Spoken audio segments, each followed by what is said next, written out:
Hello friends, आज हम लोग कुछ इम्पॉर्टेंट क्वेश्चंस देखेंगे इरेशनल पर। यानी फिर हम लोग रिप्रेजेंटिंग करना सीखेंगे और पहचानना सीखेंगे कि ये इरेशनल है या रैशनल है। ठीक है, तो आइए देखते हैं। तो ये क्वेश्चन है पहला।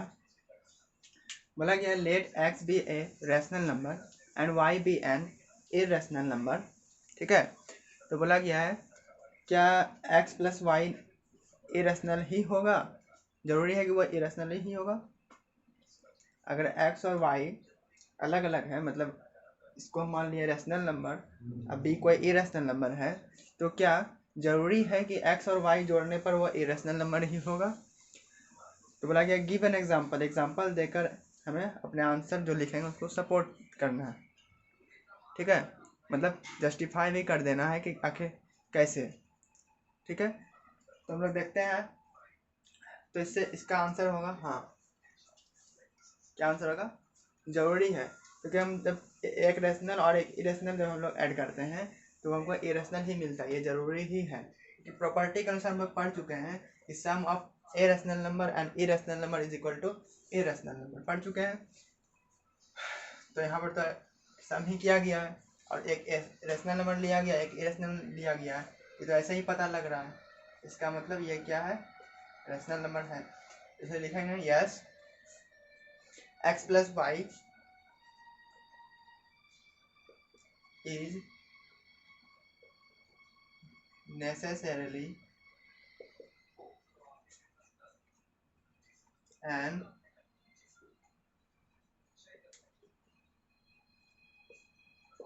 इरेशनल नंबर ही होगा। अब जस्ट इसको सपोर्ट कैसे करना है, कैसे प्रूव करना है कि ये होगा ही, करके दिखाना है।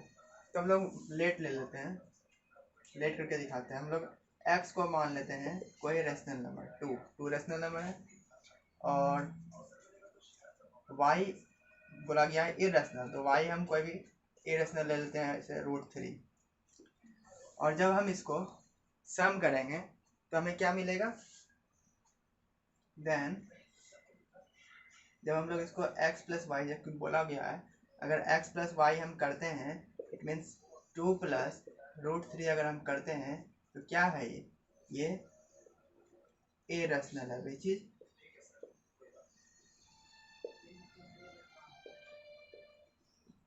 ए रैशनल है ना, क्योंकि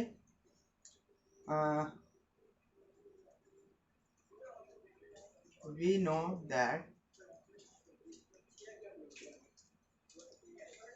सम of rational number and irrational number is always irrational। वो मेरा है, इसलिए हम इसको बोल सकते हैं कि x plus y is an irrational. ये हो गया इसका पूरा आंसर। कि हमको बोला गया था x एक रैशनल नंबर है और y एक इरेशनल नंबर है, तो हमें बताना है क्या इन दोनों का सम हमेशा क्या होगा, इन दोनों का इरेशनल ही होगा। तो यहाँ पे दिखा दिए x एक मान लिए 2 जो कि रैशनल नंबर है, और y एक इरेशनल नंबर है। जब दोनों को हम सम करते हैं तो ये भी हमको इरेशनल नंबर ही मिलता है। तो ये हम जानते हैं कि sum of rational and irrational number is always irrational. तो इस तरह से हम इसको जस्टिफाई भी कर दिए एग्जांपल देकर। अब दूसरा क्वेश्चन देखते हैं। तो यह है दूसरा क्वेश्चन। इसमें बोला गया है लेट ए बी, मतलब ये जो ए है बी रैशनल नंबर, ये ए जो है वो एक रैशनल नंबर है and be an irrational number. तो बताना है क्या कि ये ए बी यानी प्रोडक्ट जब हम करेंगे दोनों का तो वो इरेशनल ही होगा, जरूरी है? अगर हाँ तो जस्टिफाई भी करना आंसर, अगर ना तो फिर भी जस्टिफाई करना आंसर। तो इसका क्या आंसर होगा? हाँ, तुम लोग प्रॉपर्टी पढ़ चुके हैं इसका। इसका आंसर क्या होगा? यस। क्यों होगा? पहले इसको लिख लेते हैं। Yes a b is necessarily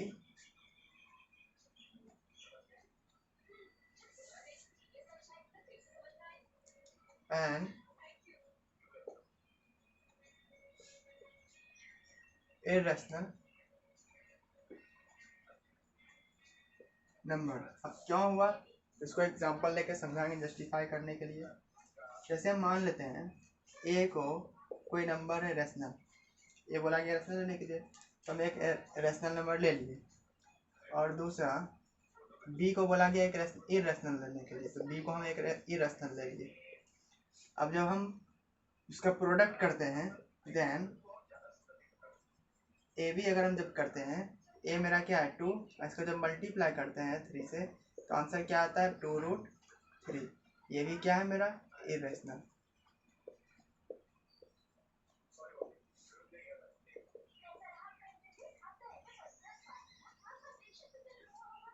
और हम लोग जानते भी हैं, ठीक है, ये इरेशनल क्यों है, क्योंकि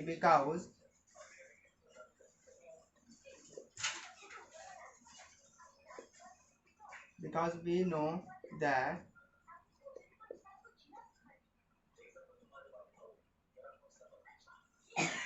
product of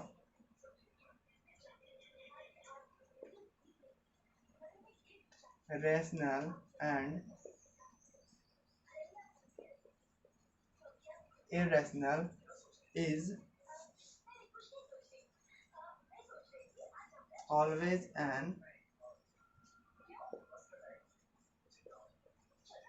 irrational। इसीलिए हम लोग कह सकते हैं कि ए बी जो होगा वो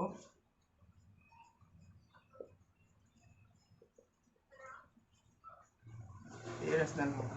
ठीक है, ये तो इससे क्लियर हो जाता है। अब हम लोग दूसरा देखते हैं।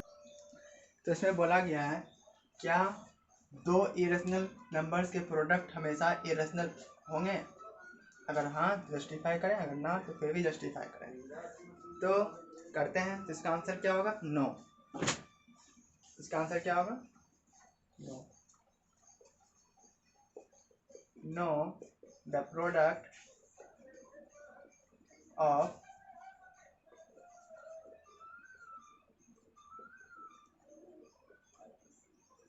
To irrational number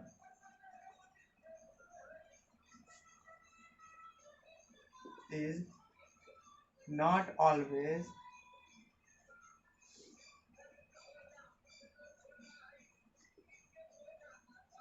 an irrational। इसका आंसर क्या होगा नहीं, दो इरेशनल के प्रोडक्ट हमेशा इरेशनल नहीं होते हैं। तो इसको हम कैसे बताएंगे, तो हम दो को इरेशनल नंबर लेते हैं, ठीक है। लेट √7 एक इरेशनल है, ठीक है, एंड 2√7 भी एक इरेशनल है, ये दोनों ही इरेशनल है। और 2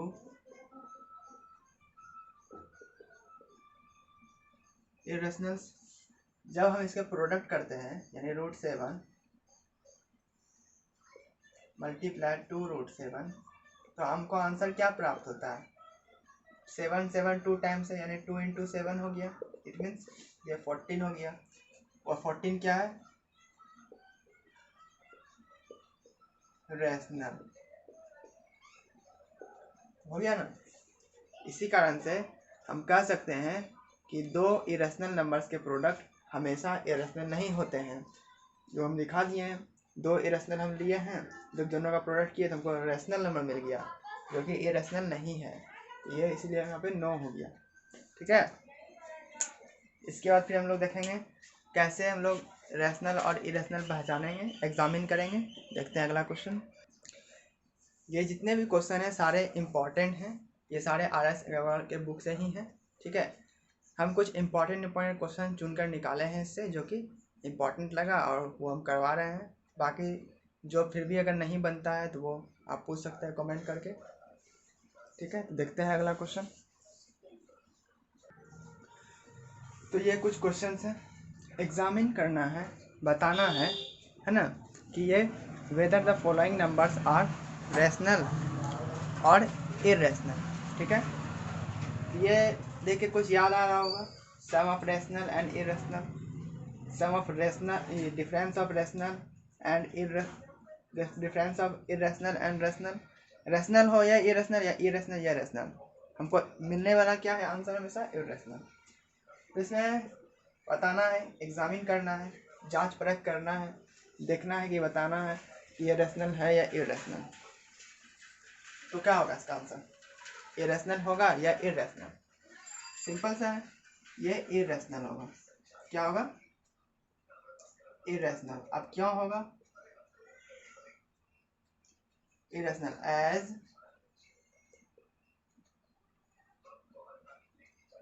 एज वी नो डेट, क्योंकि हम लोग जानते हैं as we know that, as we know that sum of rational and irrational is always irrational। इसको तो हम लोग पहचान लिए। अब ये क्या होगा, अब ये क्या होगा, तो ये भी इरेशनल ही होगा। हमने इसके प्रॉपर्टी पर भी एक वीडियो बना चुके हैं, तो वो देख लीजिएगा अगर नहीं समझ में आ रहा है तो। इरेशनल जो है क्या है ये, तो वो लिख रहे हैं एज वी नो दैट, है ना, जैसा कि हम जानते हैं the difference of irrational and rational is always irrational. ठीक है, अब इसमें देखिए, इसमें तो रेडिकल आ गया है, पावर भी मतलब इसका ऑर्डर भी आ गया है, सर्ट्स आ गया है। इस तरह वाले में कैसे पहचानना है, तो देखना है पहले कि दोनों का ऑर्डर सेम है, तो हम इसको ऐसे लिख सकते हैं 5 × 25, ऐसे लिख सकते हैं ना। ऑर्डर कितना है 3, तो इसको हम 25 को स्प्लिट करेंगे, एक्सपेंड करेंगे तो क्या होगा, ऐसा होगा ना। तो ये क्या दिख रहा है, परफेक्ट है ना, ऑर्डर 3 1 2 3 परफेक्ट है। तो क्या बन गया, ये बाहर आ गया, जो कि ये क्या है, रैशनल, विच इज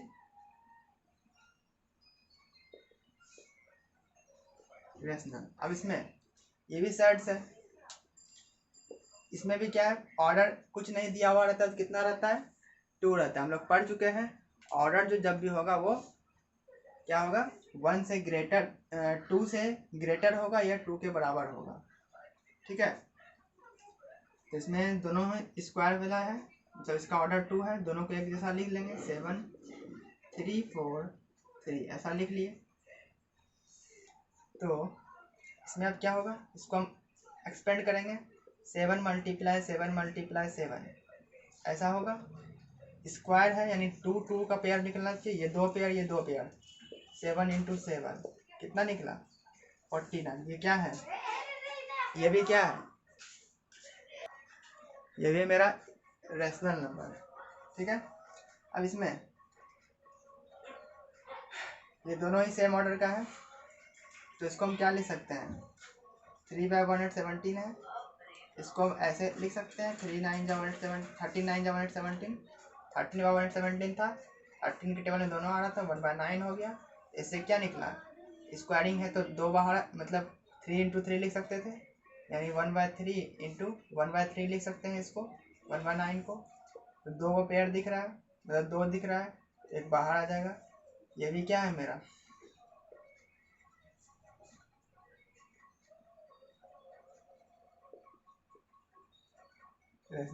अब ये तो फ्रैक्शन में है, तो फ्रैक्शन में ना p/q के फॉर्म में है, p/q के फॉर्म में जो होता है वो इरेशनल होता है, पढ़े हम लोग। या वैसे भी नहीं आता तो इसको हम लोग टर्मिनेट मतलब डेसिमल में चेंज करेंगे तो क्या आएगा, 0.333 ऐसा चलते जाएगा, मतलब रेकरिंग है, रिपीटिंग वाला भी होता है, रैशनल ही होता है। हम लोग पढ़े हैं रैशनल कितने तरह का होता है, एक होता है टर्मिनेटिंग, एक होता है नॉन टर्मिनेटिंग, यानी रिपीटिंग या रेकरिंग वाला होता है। ये वही है, तो इसको हम बोल सकते हैं रैशनल नंबर है। अब इसमें ऑर्डर सेम है, जब इसको हम लोग मल्टीप्लाई किए, जब ऑर्डर सेम हो तो क्या करते हैं हम लोग, ऐसे लिख सकते हैं ना, एक ऑर्डर में एक साइड के नीचे दोनों को रख सकते हैं। ये कितना हो गया 16, 8 2 16, और 16 का परपेंडिकुलर स्क्वायर क्या होता है 4, है ना। तो ये भी क्या है मेरा रैशनल।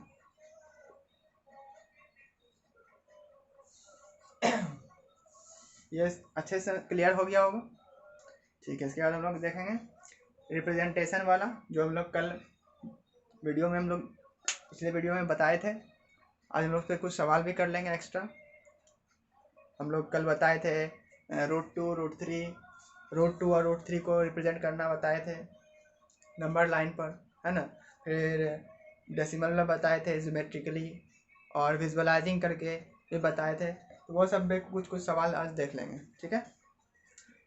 करिए, तो हम लोग कल पढ़े थे √2 और √3 को नंबर लाइन पर रिप्रेजेंट करना। आज हम लोग √5 को देखेंगे। √5 के बारे में हम कल बताए थे, लेकिन आज फिर से हम बता देते हैं कैसे बनाना है। √5 देख के क्या पता चल रहा है कि इसको जो है हम लोग ऐसे हम लिख सकते हैं इसको √5 को। तो ये क्या है 2 और ये क्या है 1। तो ये क्या होता है, ये तो हाइपोटेनियस होता था, ये बेस होता था, है ना। और ये क्या होता था परपेंडिकुलर होता था। मतलब बेस कितना खींचना है हमको 2 खींचना है, और परपेंडिकुलर कितना खींचना है 1। मतलब पहले हमको 2 यूनिट लेना पड़ेगा। तो यहाँ से यहाँ तक 2 यूनिट आया, ठीक है। ये हो गया मेरा 2 यूनिट। ये O है तो इसको हम लोग, ये O है तो इसको हम लोग A मान लेते हैं, ठीक है। इसको क्या मान लिए A। अब हमको एक 1 सेंटीमीटर का यानी 1 यूनिट का ये खींचना है ऐसा। हमने ये भी खींच लिया। अब हमको क्या करना है, यानी ये 1 यूनिट का हो गया, यानी B हो गया, इसको मान लेते हैं हम लोग। अब हम लोग क्या करेंगे, अब इसको O और B को हम लोग ज्वाइन करेंगे। कर दिए। अब ज्वाइन करने के बाद ये मेरा रेडियस हो गया, मान लेते हैं ये रेडियस है। O को सेंटर मान के एक आर्क बनाएंगे, है ना। तो ये क्या बनेगा, ऐसा कुछ बनेगा यहाँ, ठीक है। यही मेरा एक्स एक्सिस पर क्या है, ये P पॉइंट, इसको हम लोग P मान लेते हैं, जो कि कितना है √5। मतलब ये मेरा √5 था हमको, लेकिन नंबर लाइन पर रिप्रेजेंट करना था, तो इसको हम लोग एडजस्ट कर लिए इस पर, ठीक है, आर्क खींच करके। तो ये इस तरह से हम लोग बना लिए √5 को नंबर लाइन पर। ऐसे ही रिप्रेजेंट करना होता है, ठीक है। तो इसमें लिखते हैं क्या है, हम लोग कल बता चुके थे, लेकिन आज हम एक बता देते हैं, और इसके बाद जो दूसरा हम बनाएंगे वो उसमें आप खुद से लिख लीजिएगा, खाली हम ये बना लेंगे, ठीक है। तो इसमें क्या क्या लिखेंगे, हम लोग पहले क्या किए, OA एक मान लिए कि 2 यूनिट है, लेट OA 2 यूनिट्स है, ठीक है। एंड और हम लोग इस पर क्या किए, यहाँ पर एक परपेंडिकुलर खींचे हैं जो कि 1 यूनिट का है, यानी AB हम परपेंडिकुलर खींचे हैं OA पर, है ना। सच दैट इस प्रकार से कि AB मेरा कितना हो गया 1 यूनिट, AB मेरा 1 यूनिट का हो गया। तब हम लोग क्या करते हैं, OB फाइंड करने के लिए, AB मेरा 1 यूनिट हो गया। अब इसके फिर हम ज्वाइन करेंगे इसको, ठीक है।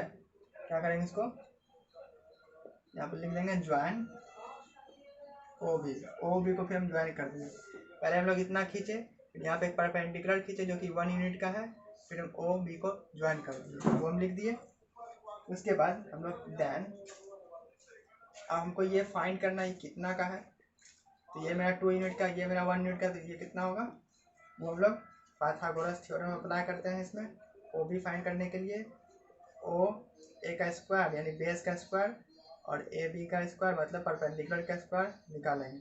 तो ओ ए हम कितना लिए थे, 2 यूनिट लिए थे, मतलब 2 का स्क्वायर करना होगा। और ए बी हम कितना लिए थे, 1 लिए थे, तो 1 का स्क्वायर लेना होगा। तो यहाँ पे कितना हो गया, 4 हो गया और ये 1 5 हो गया, यानी इसका वैल्यू जो है ओ बी का √5 हो गया। जब √5 का ओ बी वैल्यू हो गया तो हमको तो इसका पता चल गया कि यहाँ पर ये जो यहाँ से यहाँ तक का दूरी है √5 है, ये तो यहाँ पर फाइंड हुआ, लेकिन हमको एडजस्ट करना है इसको नंबर लाइन पर, एक्सिस पर। तो हम लोग इसको क्या करेंगे, यहाँ पर विथ ओ को हम एज ए सेंटर मान लेंगे, ओ एज सेंटर मान लेंगे and O B as radius, and O B जो है वो O B is as radius, ठीक है। रेडियस मान लिए। अब क्या करेंगे, एक आर्क खींचेंगे, ड्रॉ एन आर्क, जो कि मीटिंग कहाँ करता हो, मीटिंग ओ एक्स, मतलब ये एक आर्क खींचे जो कि कहाँ मिल रहा है, ओ एक्स एक्सिस, मतलब यहाँ से यहाँ मिल रहा है, एक्स एक्सिस पे मिल रहा है, कहाँ पर, पॉइंट पी पर। तो इस तरह से हम लोग क्या बोल सकते हैं, ओ पी जो हो गया मेरा, ओ और पी और ओ बी मेरा √5 हो गया मेरा, यानी इसको हम लोग ऐसे बनाएंगे। तो इतना हम बार बार नहीं लिखेंगे, ये हम बना देंगे, इसको आप खुद से लिखिएगा, तब ना प्रैक्टिस होगा लिखने का। अब हम लोगों को क्या करना है, √10 को दिखाना है, रिप्रेजेंट करना है नंबर लाइन पर। ये हमारा एक्स एक्सिस है और ये मेरा एक्स डैश। इसमें भी हम लोग क्या करेंगे, √10 को हम लोग कैसे लिख सकते हैं, 3 का स्क्वायर प्लस 1 का स्क्वायर, तब क्या होता है ये 9 + 1 यानी √10। √10 अगर हमको बनाना है तो हमको √3 बेस लेना पड़ेगा और परपेंडिकुलर 1 लेना पड़ेगा। तो √3 हम यहाँ से यहाँ तक लेते हैं, मतलब O से लेकर A तक हम लोग यहाँ पर क्या लिए, 3 यूनिट लिए हैं और यहाँ पर हम एक परपेंडिकुलर खींचते हैं, ठीक है।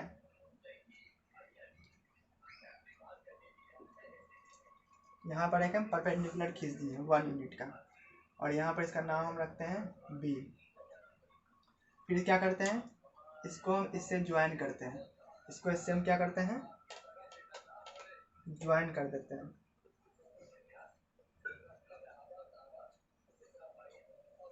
चलिए मैंने ज्वाइन कर दिया। ज्वाइन करने के बाद हम लोग क्या करते हैं, ओ को सेंटर मान के हम एक आर्क गिराते हैं, है ना। ये मेरा कितना का हो गया, ये मेरा √10 हो गया। स्टेटमेंट लिखेंगे तो वो सब पता चल जाएगा, यही करना होता है। ये मेरा 1 यूनिट का था।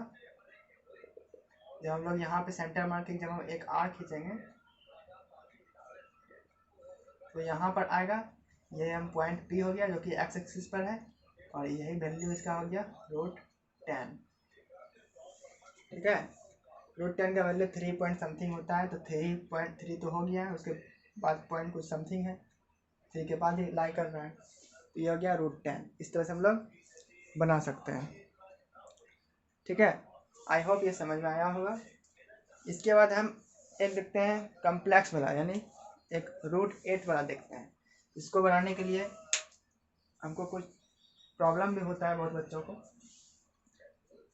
एक ही में हम लोग बहुत सारा दिखा सकते हैं, हम बोले थे ऐसा कर सकते हैं, तो वही देखेंगे अभी। √8 में वैसा करके बनाना है,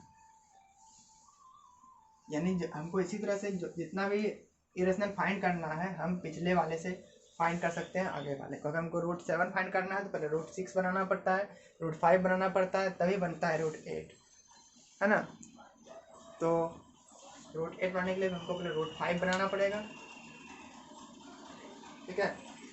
तो उसको लोग देखते हैं कैसे बनेगा। तो √8 को फाइंड करने के लिए हमको क्या करना पड़ेगा, पहले √5 बनाना पड़ेगा। √5 बनाने के लिए क्या करना पड़ता है, 2 यूनिट का लाइन लेना पड़ता है, उस पर एक परपेंडिकुलर खींचना होता है, वन यूनिट का, ठीक है। उसके बाद हम लोग इसको इससे मिलाना पड़ता है, ठीक है। ये हो गया मेरा पॉइंट बी और ये हो गया मेरा पॉइंट ए। ये मेरा क्या हो गया, √5। अब ये तो मेरा √5 हो गया, यानी इसका कहाँ गिरेगा, यहाँ गिरा, यानी ये हो गया √5। इसको हम p मान लेते हैं और ये हो गया √5। इसके बाद इन सब कभी वगैरह हम हटा देते हैं, ठीक है, हटा देते हैं। तो ये हो गया √5।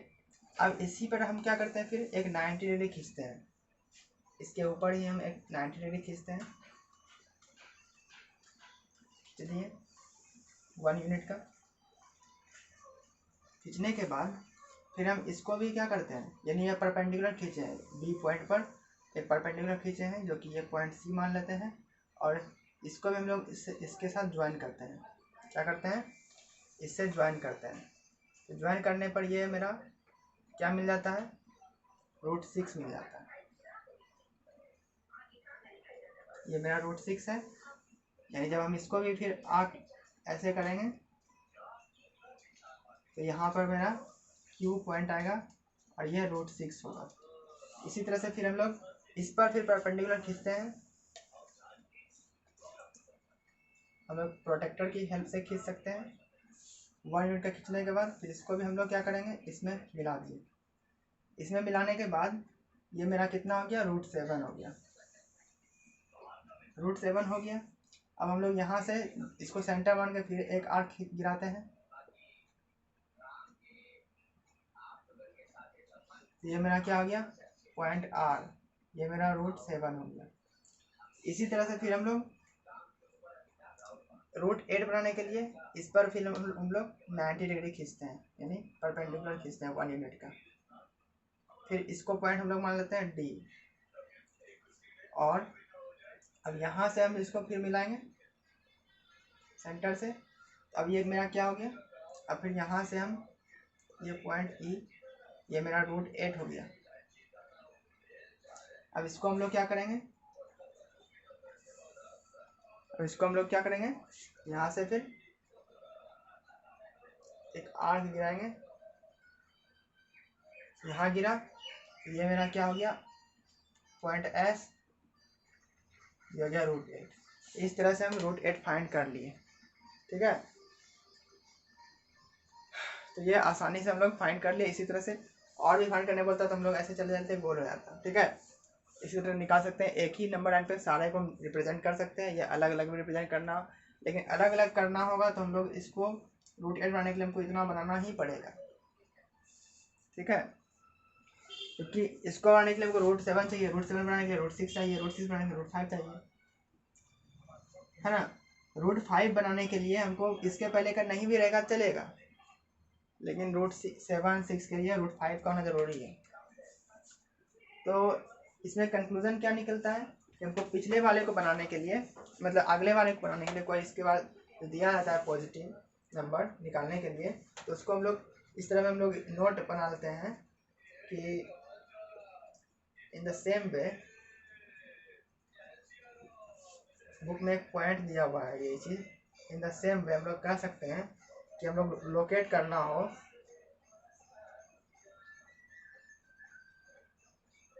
मतलब यहाँ पे कुछ भी n हो, हमको इसको लोकेट करना है, तो हम लोग क्या करेंगे, फॉर एनी पॉजिटिव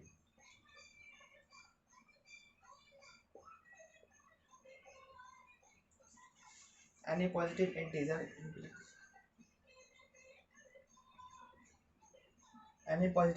n, तो हम लोग क्या करेंगे, पहले उसके हम लोग ये निकालेंगे। मतलब अगर हमको यहाँ पे √7 निकालना है तो उससे पहले हमको क्या करना पड़ेगा, √6 निकालना पड़ेगा। अगर √6 हमको फाइंड करना है तो पहले हमको उससे पहले √5 निकालना पड़ेगा। मतलब जो भी हमको निकालने दिया जाए उसमें हम -1 करके मतलब पिछले वाले को निकालना पड़ेगा, यही होता है इसमें रूल, है ना। After n minus has been located, ठीक है। इसीलिए हम लोगों को √5, √6, √7 ये सब निकालना पड़ा, क्योंकि इस तरह से हम लोग नहीं निकाल सकते बिना इसको निकाले। हमको ये अगर फाइंड करना है कुछ भी तो हमको पहले उसके पीछे वाले नंबर को जानना पड़ेगा। ठीक है, तो ये समझ में आ गया होगा। अब हम लोग देखते हैं ज्योमेट्रिकली किस कैसे बनाते हैं। तो ये देखते हैं इसमें कैसे बनाना है ज्योमेट्रिकली। तो देखते हैं, अगर हमको 10.5 दिया हुआ है, यहाँ नहीं लिखा हुआ ज्योमेट्रिकली, फिर भी हमको इसको इसी तरह से निकालना है। हम लोग पहले एक यूनिट ले लेते हैं, मतलब ये मान लेते हैं ये मेरा कितना हम खींचे हैं 10.5 सेंटीमीटर खींचे हैं यहाँ से, ए और बी मेरा 10.5 सेंटीमीटर है। और फिर हम इस लाइन को क्या किए, एक्सटेंड किए हैं, आगे बढ़ाए हैं। कहाँ तक बढ़ाए हैं, पॉइंट सी तक। ठीक है, मतलब यहाँ तक हम बढ़ाए हैं।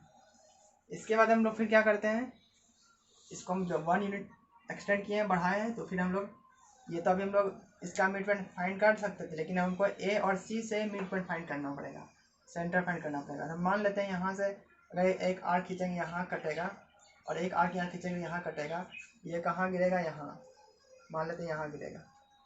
ठीक है, यानी ये हम मान लिए सेंटर है, ये क्या मान लिए, सेंटर है। ठीक है, यहाँ से हम लोग सेंटर खींचने के बाद क्या करते हैं, एक सेमी सर्कल यहाँ से हम लोग फॉर्म करते हैं यहाँ तक। ठीक है, तो यहाँ से हम एक सेमी सर्कल यहाँ से अगर हम बनाना चाहेंगे तो मेरा कैसा बनेगा, ऐसा बनेगा सेमी सर्कल। ठीक है, सेमी सर्कल यहाँ से बनने के बाद हम लोग इस बी पॉइंट पे एक परपेंडिकुलर खींचते हैं। ठीक है, एक परपेंडिकुलर खींचते हैं, खींच दिए परपेंडिकुलर, यानी ये 90 डिग्री होना चाहिए परपेंडिकुलर। हम लोग प्रोटेक्टर से भी खींच सकते हैं। उसके बाद यानी ये जो सेमी सर्कल पे कहाँ पे इंटरसेक्ट करता है, यहाँ पर, यानी ये पॉइंट हम लोग मानते हैं डी। अब हम बी को सेंटर मानेंगे, बी को सेंटर मान के एक हम यहाँ से मतलब आर्क खींचेंगे, इसको हम एक्सटेंड, मतलब ये मान लेते हैं ये एक्स एक्सिस है। ठीक है, ये एक्स एक्सिस पूरा है, इसको हम जब यहाँ पे सेंटर मान के हम इसको ऐसे बढ़ाते हैं,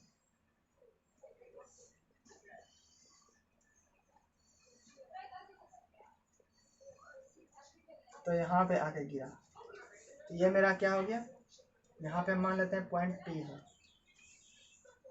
ठीक है, ए बी सी, यहाँ पे मान लेते हैं डी के बाद ई ही है, यानी ये मेरा क्या हो गया 4.3 और 10.5,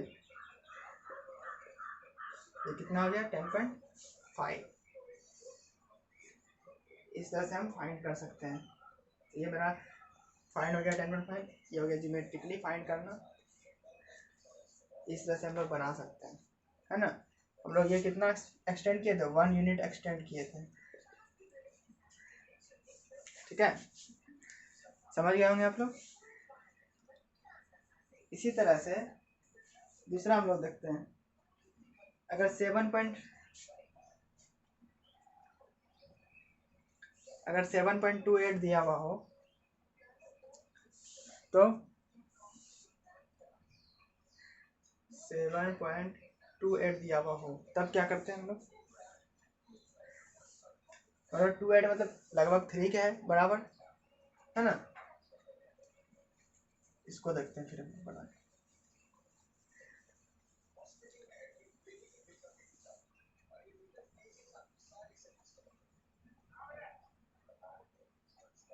इसको हम लोग मान लेते हैं ये 7 है, ये कितना है, यहाँ से यहाँ तक ये 7.28 है, यहाँ तक, और ये हम 1 यूनिट एक्सटेंड किए हैं सी तक। तो यहाँ से हम क्या मानेंगे, पहले एक सेंटर एज्यूम करेंगे, यहाँ पे मान लेते हैं। फिर यहाँ से हम खींच के एक क्या बनाएंगे, एक सेमी सर्कल खींचेंगे,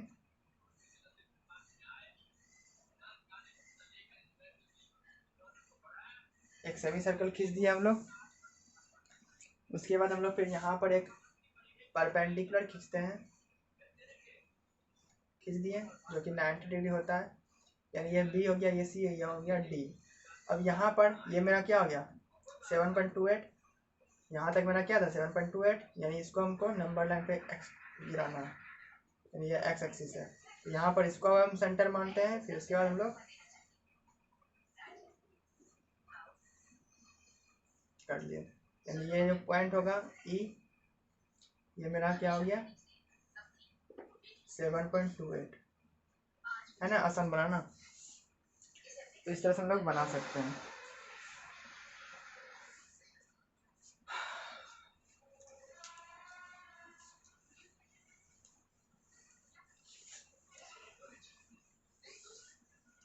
I hope you will have understood all of this, ठीक है। और इसके बाद देखते हैं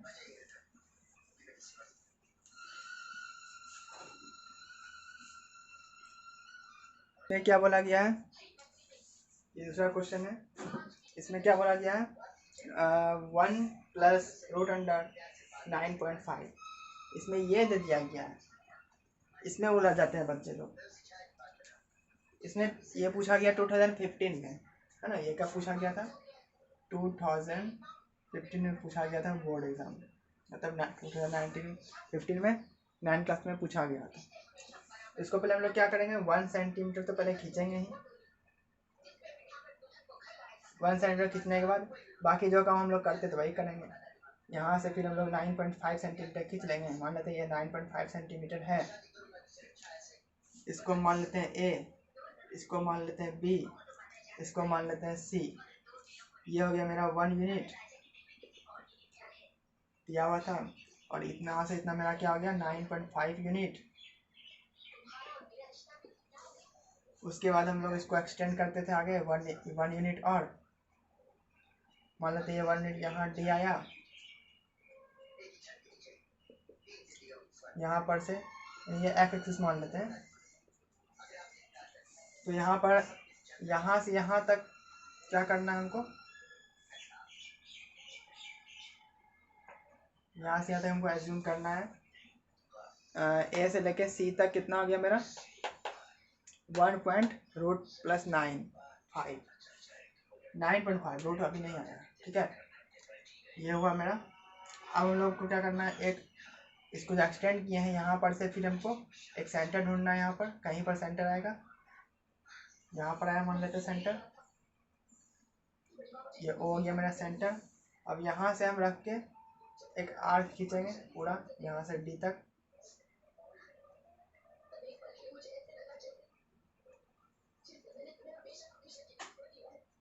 ये मेरा सेमी सर्कल हो गया।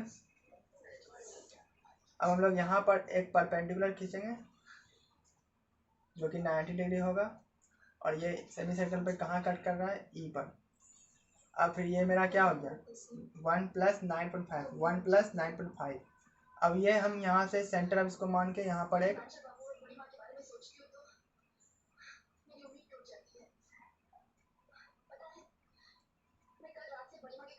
यहाँ आगे गिरा, मतलब पॉइंट एफ पर। यही मेरा क्या हो गया 1+√9+9.5 ये हो गया, है ना। कितना आसान। अब आप लोग को समझ में आ गया होगा। चलिए अब देखते हैं दूसरा। ये विजुअलाइज करना है हमको इस नंबर को, है ना। इस नंबर को हमको विजुअलाइज करना है, ठीक है। ये कोई रेशनल नंबर भी हो सकता है, रेशनल नंबर है ना, क्योंकि टर्मिनेट हो गया है। लेकिन इसको हम लोग सक्सेसिव मैग्निफिकेशन से दिखाएंगे। अब इतना इतना क्यों खींचे हम, फालतू का नहीं खींचेंगे। अब हम लोग इसको अगर हम जूम करते हैं तो ये क्या क्या दिखेगा इसमें,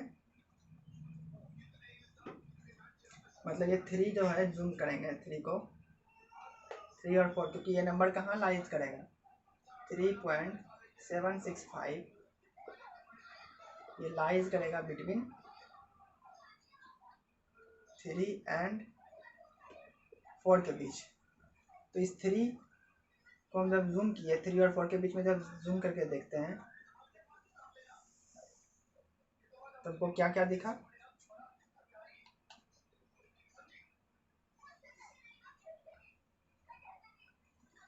इतना नंबर दिखा। 3 और 4 के बीच में जब जूम किए तो इतना नंबर दिखा। अब हमको ये नंबर अभी भी नहीं दिख रहा है, लेकिन 3 पॉइंट सब में दिख रहा है, 7 आ गया, यहाँ आया, यानी ये नंबर जो लाई करेगा 3.7 के बाद और 3.8 के पहले लाई करेगा, मतलब इस दो बीच में जूम करना पड़ेगा। चलिए अब हम लोग इसको जूम करते हैं, इसको यहाँ से जूम किए और इसको यहाँ लिखते हैं, ठीक है। इसको जब हम लोग जूम किए तो इतना नंबर फिर दिखा, इसमें भी 3.7 के बाद और 3.8 के बीच का नंबर है। 7.1 से अभी भी हमको ये नंबर नहीं मिला है, लेकिन 7.6 मिला, लेकिन यहाँ 7.65 है। 7.65 मतलब इसके बीच में ही मिलेगा, इसके पहले या इसके बीच में। तो इसको अब हम लोग जूम करेंगे, इसको जब हम लोग जूम करते हैं तो क्या क्या दिखता है, 3.761, 62, 63, 64, 65 यहाँ मिल गया नंबर हमको। ये नंबर हमको फाइंड करना था और ये नंबर मेरा मिल गया, इसलिए हम इसको पॉइंट पी मान लिए। मतलब पॉइंट पी जो है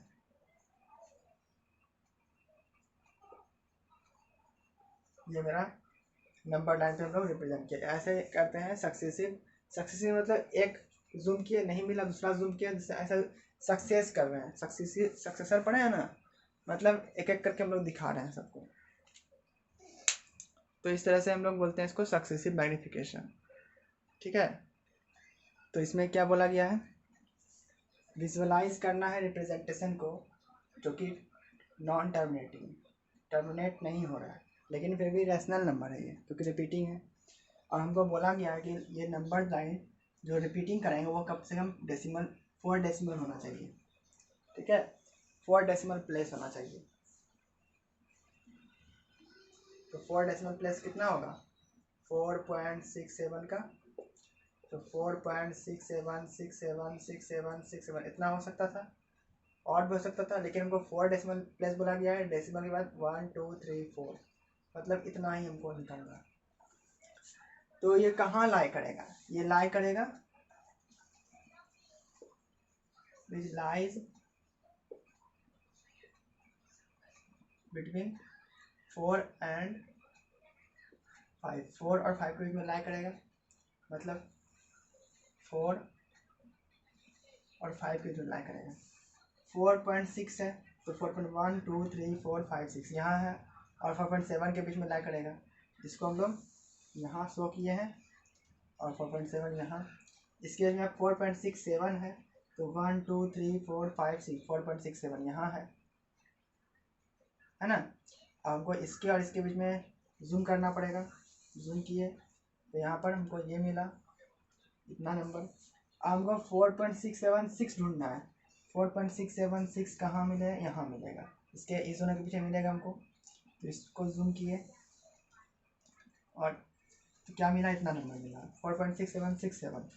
4.6767 कहाँ मिलेगा, यहाँ मिला, यानी ये मेरा क्या हो गया, पॉइंट पी, यानी पी कितना है मेरा 4.6767। I hope you will have understood very well, ठीक है। तो ये था आज का वीडियो।